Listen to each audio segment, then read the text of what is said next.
ಶ್ರೀ ಗಣೇಶಾಯ ನಮಃ. ಶ್ರೀ ಸದ್ಗುರು ಸಾಯಿನಾಥಾಯ ನಮಃ. ಶ್ರೀ ಸಾಯಿ ಸಚ್ಚರಿತ್ರೆ 2ನೇ ಅಧ್ಯಾಯ. ಈ ಕೃತಿಯ ಧ್ಯೇಯ ಅಸಮರ್ಥತೆ, ಬಿಸಿ ತರ್ಕ, ಭವಿಷ್ಯವಾದಿ, ಬಿರುದು, ಗುರುವಿನ ಅವಶ್ಯಕತೆ. ಮೂಲ ಮರಾಠಿ ಕೃತಿಯಲ್ಲಿ ಹಿಂದಿನ ಅಧ್ಯಾಯದಲ್ಲಿ ಲೇಖಕರು ಈ ಕಾರ್ಯವನ್ನು ಕೈಗೊಂಡ ಬಗೆ ಮತ್ತು ಯಾರು ಈ ಕೃತಿಯನ್ನು ಓದಲು ಅರ್ಹರು ಎಂಬುದನ್ನು ತಿಳಿಸುವುದಾಗಿ ಹೇಳಿ ಈಗ ಈ ಅಧ್ಯಾಯದಲ್ಲಿ ಇದನ್ನು ನಿರೂಪಿಸಿರುತ್ತಾರೆ. ಈ ಕೃತಿಯ ಧ್ಯೇಯ. ಈ ಹಿಂದಿನ ಅಧ್ಯಾಯದಲ್ಲಿಯೇ ನಾನು ಶ್ರೀ ಸಾಯಿಬಾಬಾ ಕಾಲ್ರಾ ಅಂಟ ಜಾಡ್ಯವು ಹರಡುವುದನ್ನು ತಡೆಗಟ್ಟಿದ ಅದ್ಭುತ ಪವಾಡವನ್ನು ವಿವರಿಸಿದ್ದೇನೆ. ಇದಾದ ನಂತರ ಅನೇಕ ಅದ್ಭುತ ಪವಾಡಗಳನ್ನು ಕೇಳಿದೆ. ಅದರಿಂದ ಉಂಟಾದ ಸಂತೋಷದಿಂದ ಈ ಕೃತಿ ಹೊರಹೊಮ್ಮಿದೆ. ಈ ಅದ್ಭುತ ಪವಾಡಗಳ ವಿವರಣೆಯು ಭಕ್ತಕೋಟಿಗೆ ಹಿಡಿಸುತ್ತದೆ ಮತ್ತು ಅವುಗಳ ಶ್ರವಣದಿಂದ ಭಕ್ತರ ಪಾಪಗಳು ನಾಶವಾಗುತ್ತವೆ ಎಂದು ತಿಳಿದು ಅವರ ಉದಾತ್ತವಾದ ಜೀವನ ಚರಿತ್ರೆ ಮತ್ತು ಉಪದೇಶಗಳನ್ನು ಬರೆಯಲು ತೊಡಗಿದೆ. ಈ ಯೋಗಿಯ ಜೀವನ ಚರಿತ್ರೆಯು ತರ್ಕವೂ ಅಲ್ಲ, ತರ್ಕಶಾಸ್ತ್ರವೂ ಅಲ್ಲ. ಇದು ನಮಗೆ ನೈಜವಾದ ಆಧ್ಯಾತ್ಮಿಕ ರಾಜಮಾರ್ಗ. ಅಸಮರ್ಥತೆ. ಹೇಮಂತ್ ಪಂತರು ಈ ಕಾರ್ಯವನ್ನು ಕೈಗೊಳ್ಳಲು ತಮಗೆ ಯೋಗ್ಯತೆ ಸಾಲದೆಂದು ಭಾವಿಸಿದ್ದರು. ನನಗೆ ಯಾವ ಆತ್ಮ ಸ್ನೇಹಿತನ ಜೀವನ ಚರಿತ್ರೆಯೂ ಗೊತ್ತಿರೋದಿಲ್ಲ. ನನ್ನ ಜೀವನ ಚರಿತ್ರೆಯೇ ನನಗೆ ತಿಳಿಯದು. ಹೀಗಿರುವಾಗ ಓರ್ವ ಮಹಾಯೋಗಿಯ ಜೀವನ ಚರಿತ್ರೆ ಬರೆಯಲು ಸಾಧ್ಯವೇ? ಅವರ ಅವತಾರವನ್ನು ವಿವರಿಸಲು ಶಕ್ಯನೇ? ಮಹಾಯೋಗಿಗಳ ಜೀವನ ಚರಿತ್ರೆ ಬರೆಯಬೇಕಾದರೆ ಅವರೂ ಸಹ ಮಹಾಯೋಗಿಗಳ ಹಾಗೆಯೇ ಇರಬೇಕು. ಇಲ್ಲದಿದ್ದರೆ ಅವರ ಅನುಭವಗಳನ್ನು ಹೊರಗೆಡಹಲು ಹೇಗೆ ಸಾಧ್ಯವಾದೀತು? ಇದೊಂದು ಕ್ಲಿಷ್ಟ ಸಮಸ್ಯೆ. ಮಹಾಸಾಗರದ ಆಳವನ್ನು ಪತ್ತೆ ಹಚ್ಚಬಹುದು, ಗಗನಕ್ಕೆ ವಸ್ತ್ರವನ್ನು ಹೊದಿಸಬಹುದು. ಆದರೆ ಈ ಕೆಲಸ ಗುರುತರವಾದುದು. ನಂತರ ನಗೆಗೀಡಾದೇನು ಎಂದು ಹೇಳಿ ಸಾಯಿಯವರ ಆಶೀರ್ವಾದವನ್ನು ಬೇಡಿದೆ ಎಂಬುದಾಗಿ ಕವಿ ಹೇಮಂತ್ ಪಂತ್ ಹೇಳಿರುತ್ತಾರೆ. ಅತ್ಯಂತ ಹೆಸರುವಾಸಿಯಾದ ಮಹಾರಾಷ್ಟ್ರದ ಕವಿಯೋಗಿಗಳಾದ ಶ್ರೀ ಜ್ಞಾನೇಶ್ವರ ಮಹಾರಾಜರು ಈ ರೀತಿ ಹೇಳಿದ್ದಾರೆ. ಮಹಾಯೋಗಿಗಳು ಭಕ್ತರಿಂದ ತಮ್ಮದೇ ಆದ ವಿಚಿತ್ರ ರೀತಿಯಿಂದ ತಮ್ಮ ಕೆಲಸವನ್ನು ನೆರವೇರಿಸಿಕೊಳ್ಳುತ್ತಾರೆ. ಸಂತರ ಧ್ಯೇಯವನ್ನು ಸಾಧಿಸಲು ಭಕ್ತರು ಬಾಹ್ಯ ಪ್ರತೀಕರಷ್ಟೇ. ಸುಮಾರು 1900ರಲ್ಲಿ ಕವಿ ಮಹಿಪತಿಯವರು ಮಹಾಯೋಗಿಗಳ ಅದ್ಭುತ ಜೀವನ ಚರಿತ್ರೆಯನ್ನು ಬರೆಯಲು ಉತ್ಸುಕರಾದರು. ಮಹಾಯೋಗಿಗಳು ಅವರನ್ನು ಪ್ರೇರೇಪಿಸಿ ಆ ಕಾರ್ಯವನ್ನು ಕೈಗೊಂಡರು. ಇದೇ ರೀತಿ 1800ರಲ್ಲಿ ದಾಸಗನೂರವರ ಸೇವೆಯೂ ಸ್ವೀಕರಿಸಲ್ಪಟ್ಟಿತು. ಕವಿ ಮಹಿಪತಿಯವರು 4 ಕೃತಿಗಳನ್ನು ಹೊರಗೆಡಹಿದರು. 1 ಭಕ್ತ ವಿಜಯ, 2 ಸಂತ ವಿಜಯ, 3 ಭಕ್ತ ಲೀಲಾಮೃತ, 4 ಸಂತ ಲೀಲಾಮೃತ. ಶ್ರೀ ದಾಸಗನು ಅವರು ಭಕ್ತ ಲೀಲಾಮೃತ ಮತ್ತು ಸಂತ ಲೀಲಾಮೃತ ಎಂಬ ಮಹೋನ್ನತ ಕೃತಿಗಳನ್ನು ಜನಸಮೂಹಕ್ಕೆ ದಯಪಾಲಿಸಿದರು. ಇವುಗಳಲ್ಲಿ ಅನೇಕ ನವ್ಯ ಮಹಾಯೋಗಿಗಳ ಜೀವನ ಚರಿತ್ರೆಯು ಉಲ್ಲೇಖಿಸಲ್ಪಟ್ಟಿದೆ.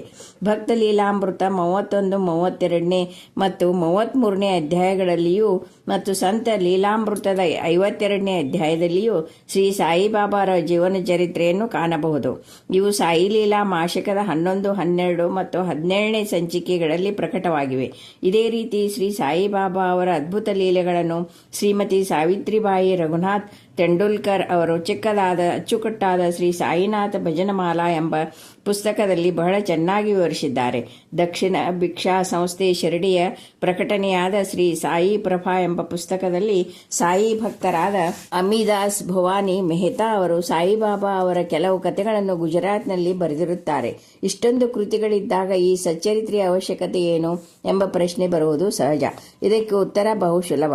ಶ್ರೀ ಸಾಯಿಬಾಬಾ ಅವರ ಜೀವನವು ಮಹಾಸಾಗರದಷ್ಟು ವಿಶಾಲವೂ ಮತ್ತು ಆಳವೂ ಆಗಿದೆ. ಯಾರು ಬೇಕಾದರೂ ಮಹಾಸಾಗರದಲ್ಲಿ ಮುಳುಗಿ ಜ್ಞಾನ ಮತ್ತು ಭಕ್ತಿ ಎಂಬ ಅನರ್ಘ್ಯ ರತ್ನಗಳನ್ನು ತೆಗೆದು ಭಕ್ತಕೋಟಿಗೆ ಹಂಚಬಹುದು. ಇವರ ಕಥೆಗಳು, ಉಪದೇಶಗಳು ಮತ್ತು ನೀತಿ ಪಾಠಗಳು ಬಹಳ ಅದ್ಭುತವಾಗಿವೆ. ಯಾರು ದುಃಖದಿಂದ ನೊಂದಿರುತ್ತಾರೆಯೋ, ಪ್ರಾಪಂಚಿಕ ಜೀವನದಲ್ಲಿ ಜುಗುಪ್ಸೆ ಹೊಂದಿರುತ್ತಾರೆಯೋ ಅಂಥವರಿಗೆ ಇವು ಶಾಂತಿ ಮತ್ತು ಸಂತೋಷವನ್ನು ನೀಡುತ್ತವೆ. ಪ್ರಾಪಂಚಿಕ ಮತ್ತು ಪಾರಮಾರ್ಥಿಕ ವಿಷಯಗಳಲ್ಲಿ ಅವರಿಗೆ ಜ್ಞಾನವನ್ನು, ಅರಿವನ್ನು ಉಂಟು ಮಾಡುತ್ತವೆ. ವೇದಗಳಂತೆ ಅಭಿರುಚಿ ಹಾಗೂ ಬೋಧಪ್ರದವಾದ ಶ್ರೀ ಸಾಯಿಬಾಬಾ ಅವರ ಉಪದೇಶಗಳನ್ನು ಯಾರು ಶ್ರದ್ಧೆಯಿಂದ ಕೇಳುತ್ತಾರೆಯೋ ಅವರ ಅಭಿಷ್ಟಗಳು ಸಿದ್ಧಿಸುವವು. ಈ ಕಥೆಗಳನ್ನು ಸಂಗ್ರಹಿಸಿ ಇಡುವುದೇ ನನ್ನ ಮುಖ್ಯೋಪಾಸನೆ. ಶ್ರೀ ಸಾಯಿಬಾಬಾ ಅವರ ದರ್ಶನವನ್ನು ಯಾರಿಗೆ ಪಡೆಯಲು ಆಗಲಿಲ್ಲವೋ ಅಂಥವರಿಗೆ ಈ ಕೃತಿ ಸಂತೋಷವನ್ನು ದೊರಕುತ್ತದೆ. ಆದ್ದರಿಂದ ಈ ಕಾರ್ಯದಲ್ಲಿ ನಾನು ಅನುವಾದೆ. ನಾನು ನನ್ನದು ಎಂಬ ಅಹಂಕಾರವನ್ನು ಅವರ ದಿವ್ಯ ಚರಣಾರವಿಂದಗಳಲ್ಲಿ ಅರ್ಪಿಸಿರುತ್ತೇನೆ. ಆದ್ದರಿಂದ ದಾರಿ ಈಗ ಸುಗಮವಾಗಿದೆ ಎಂದು ಭಾವಿಸಿದ್ದೇನೆ. ಅವರು ನನಗೆ ಇಹಪರಗಳೆರಡರಲ್ಲಿಯೂ ಸಂತೋಷವನ್ನು ದೊರಕಿಸಿ ಕೊಡುತ್ತಾರೆ ಎಂದೇ ನನ್ನ ಅಚಲ ನಂಬಿಕೆ. ನಾನೇ ಸ್ವತಃ ಬಾಬಾ ಅವರ ಅಪ್ಪಣೆ ಪಡೆಯಲಿಲ್ಲ, ಆದ್ದರಿಂದ ಅವರ ಆತ್ಮೀಯ ಸಖರಾದ ಮಾಧವರಾವ್ ದೇಶಪಾಂಡೆ ಅಂದರೆ ಶ್ಯಾಮ ಅವರನ್ನು ನನ್ನ ಪರವಾಗಿ ಮಾತನಾಡಲು ಬೇಡಿಕೊಂಡೆನು. ಅವರು ಈ ವಿಚಾರವನ್ನು ಬಾಬಾ ಅವರಿಗೆ, ಈ ಅಣ್ಣಾ ಸಾಹೇಬರು ನಿಮ್ಮ ಜೀವನ ಚರಿತ್ರೆ ಬರೆಯಲು ಉತ್ಸುಕರಾಗಿದ್ದಾರೆ. ನಾನು ಬಡ ಫಕೀರ, ನನ್ನ ಜೀವನ ಚರಿತ್ರೆಯ ಅವಶ್ಯಕತೆ ಇಲ್ಲ ಎಂದು ದಯವಿಟ್ಟು ಹೇಳಬೇಡಿ. ನೀವು ಒಪ್ಪಿದರೆ ಅವರು ಬರೆಯಲು ಅನುವಾಗುತ್ತಾರೆ. ತಮ್ಮ ಚರಣ ಸೇವಾಬಲವೇ ಈ ಕೆಲಸವನ್ನು ಪೂರ್ತಿ ಮಾಡಿಸಿಕೊಳ್ಳುತ್ತದೆ.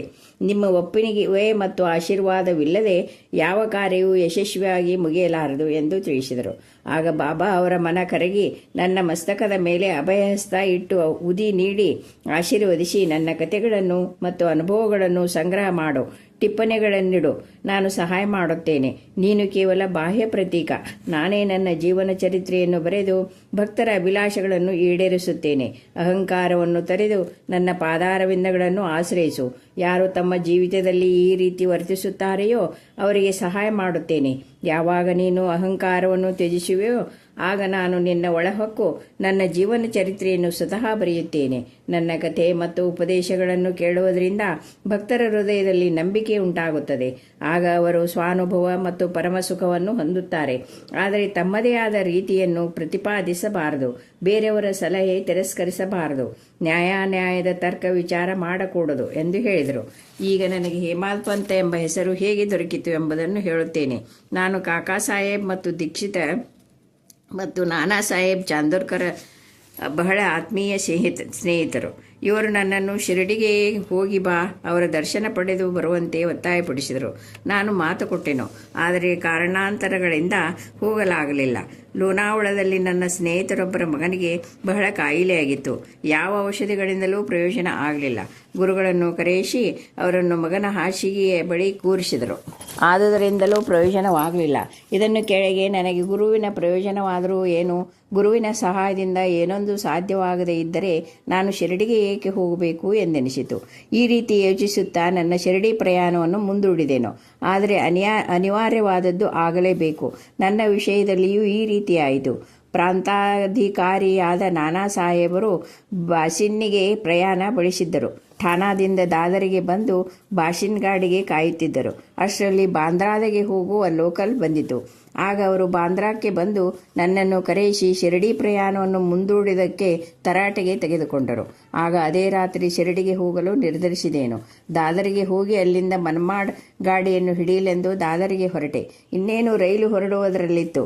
ಆಗ ಓರ್ವ ಮಹಮ್ಮದೀಯನ ನಮ್ಮ ಗಾಡಿಗೆ ಬಂದು ನನ್ನ ಸಾಮಾನು ಮುಂತಾದಗಳನ್ನು ನೋಡಿ ಎಲ್ಲಿಗೆ ಪ್ರಯಾಣ ಎಂದು ಕೇಳಿದನು. ಶಿರಡಿಗೆ ಎಂದು ಉತ್ತರಿಸಲು ಅವನು, ನೀವು ಸೀದಾ ಬೋರಿಬಂದರಿಗೆ ಹೋಗಿ ಅಲ್ಲಿಂದ ಮನ್ಮಾಡ್ ಮೇಲ್ ಹಿಡಿಯಿರಿ.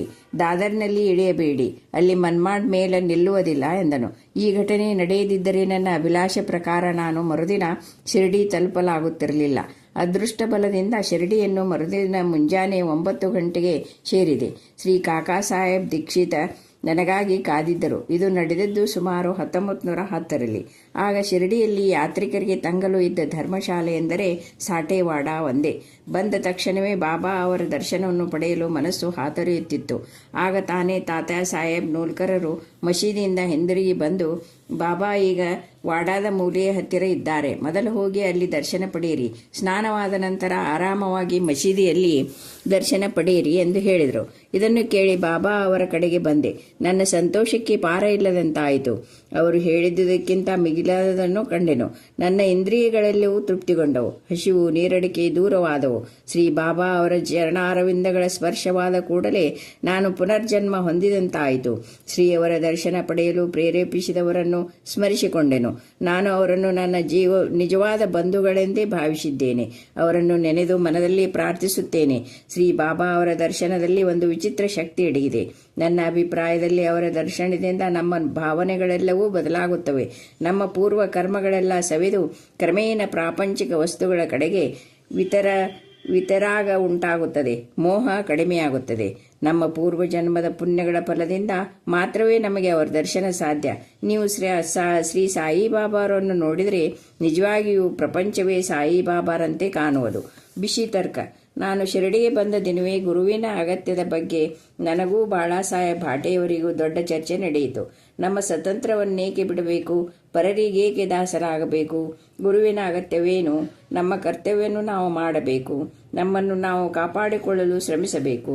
ಸುಮ್ಮನೆ ಜಾಡ್ಯತನದಿಂದ ಕುಳಿತು ನಿದ್ರೆ ಮಾಡುವುದರಿಂದೇನು ಪ್ರಯೋಜನ ಎಂದು ನನ್ನ ವಾದ. ವಿಧಿ ಏನು ಸಂಭವಿಸಬೇಕೋ ಅದು ಸಂಭವಿಸುವೇ ತೀರುತ್ತದೆ. ಅನೇಕ ಮಹಾತ್ಮರು ಸಹ ಅನುಭವಿಸಿದ್ದಾರೆ. ನಾವೊಂದು ಬಗೆದರೆ ದೈವವೊಂದು ಬಗೆಯುತ್ತದೆ. ನಿನ್ನ ಬುದ್ಧಿವಂತಿಕೆಯನ್ನು ಬದಿಗೆ ತಳ್ಳು, ನಿನ್ನ ಅಹಂಕಾರ ನಿನಗೆ ಸಹಾಯವಾಗಲಾರದು ಎಂದು ಭಾಟೆಯವರ ವಾದ. ಈ ರೀತಿ ಚರ್ಚೆ 1 ಗಂಟೆ ಕಾಲ ನಡೆಯಿತು. ಆದರೂ ಯಾವುದೊಂದು ನಿಲುವಿಗೂ ಬರಲಾಗಲಿಲ್ಲ. ಇದರಿಂದ ನನ್ನ ಮನಸ್ಸಿಗೆ ನೆಮ್ಮದಿ ಇರಲಿಲ್ಲ. ಅನಂತರ ನಾವು ಇತರರನ್ನೇ ಮಸೀದಿಗೆ ಹೊರಟೆವು. ಆಗ ಬಾಬಾರವರು ಕಾಕಾ ಸಾಹೇಬರನ್ನು ಕುರಿತು ಸಾಟ್ಯಾವಾಡದಲ್ಲಿ ಏನು ನಡೆಯಿತು, ಚರ್ಚೆಯ ವಿಷಯವೇನು, ನನ್ನ ಕಡೆಗೆ ನೋಡಿ ಈ ಹೇಮಾದ್ ಪಂತ್ ಏನು ಹೇಳುತ್ತಾನೆ ಎಂದು ಕೇಳಿದರು. ಈ ಮಾತುಗಳನ್ನು ಕೇಳಿ ನನಗೆ ವಿಸ್ಮಯವಾಯಿತು.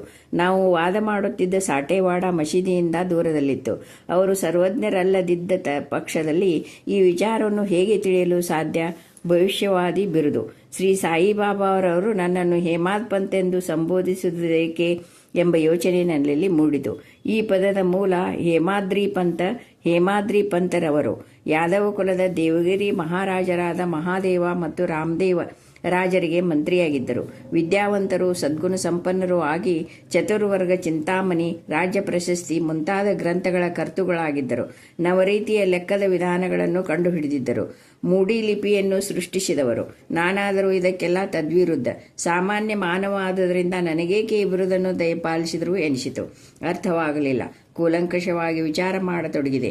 ಆಗ ಈ ಬಿರುದು ಕೊಟ್ಟಿರುವುದು ನನ್ನ ಅಹಂಕಾರ ನಿರ್ಮೂಲನಕ್ಕಾಗಿ ಎಂದು ಮನಗಂಡೆನು ಮತ್ತು ಚರ್ಚೆಯಲ್ಲಿದ್ದು ನನ್ನ ಬುದ್ಧಿವಂತಿಕೆ ಕೊಟ್ಟ ಸನ್ಮಾನ ಎಂದು ತಿಳಿದುಕೊಂಡನು. ಮುಂದಿನ ಕಥೆಯನ್ನು ಪರೀಕ್ಷಿಸಿದರೆ ಬಾಬಾರವರು ಹೇಮಾದ್ ಪಂತ್ ಎಂದು ಕರೆದುದು ನಿಜವಾಗಿಯೂ ಮಹತ್ವವಾದದ್ದು ಮತ್ತು ಭವಿಷ್ಯವಾದಿಯಾದದ್ದು ಎಂದು ಕಂಡುಬರುತ್ತದೆ. ಏಕೆಂದರೆ ಅವರು ತಮ್ಮ ಮುಪ್ಪಿನಲ್ಲಿ ಶ್ರೀ ಸಾಯಿ ಸಂಸ್ಥಾನದಲ್ಲಿ ಮೇಲ್ವಿಚಾರಣೆಯನ್ನು ನೋಡಿಕೊಳ್ಳುತ್ತಿದ್ದರು. ಲೆಕ್ಕಪತ್ರಗಳನ್ನು ಸಹ ಅವರೇ ನೋಡಿಕೊಳ್ಳುತ್ತಿದ್ದರು. ಆಧ್ಯಾತ್ಮಿಕ ವಿಷಯಗಳಾದ ಜ್ಞಾನ, ಭಕ್ತಿ, ವಿತರಾಗ, ಸ್ವಸ್ವಮರ್ಪಣೆ, ಆತ್ಮಜ್ಞಾನ ಮುಂತಾದವುಗಳನ್ನು ನಿರೂಪಿಸಿರುವ ಶ್ರೀ ಸಾಯಿ ಸಚ್ಚರಿತ್ರೆಯ ಲೇಖಕರೆಂದು ಪ್ರಸಿದ್ಧಿ ಪಡೆದರು. ಗುರುವಿನ ಅವಶ್ಯಕತೆ. ಹೇಮಾದ್ ಪಂತರು ಈ ವಿಚಾರವಾಗಿ ಯಾವುದೊಂದು ಟಿಪ್ಪಣಿಯನ್ನು ಸಹ ಇಟ್ಟಿರುವುದಿಲ್ಲ.